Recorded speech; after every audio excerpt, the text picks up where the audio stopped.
Ahojte, ja som Ela, hrám 2 roky. V našom zlepšení by nám pomohli určite šport testery na snímanie tepu srdca, ktoré sú veľmi dôležité v príprave pre športovcov.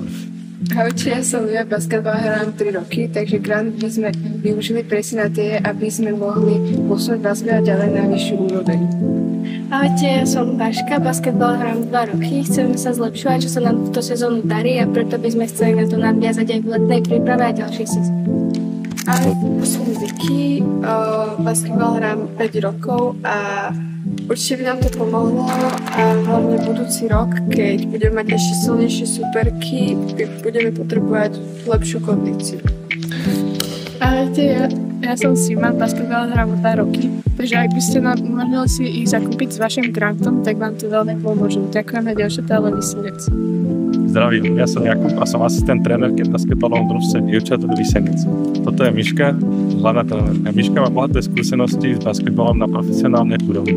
Vyštudovala univerzitu na Brike, vďaka športoveckým predvíz, ktoré to možno zaplatil.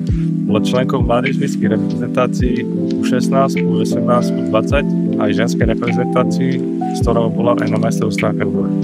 Hrala profesionálne aj v rôznych kluboch v Európe, no bohužiaľ zo zdravotných dôvodov nemohla pokračovať. Tento klub sme prebrali na rok septembri a bohužiaľ dievčatá boli veľmi veľa veciach.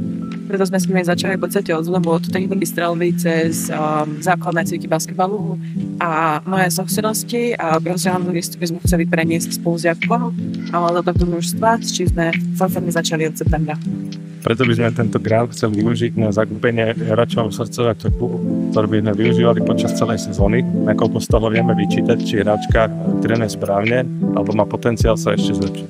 Ďalej by nám to pomohlo zlepšovať kondíciu v letnej príprave, v neposlednom rade aj zdravotným problémom.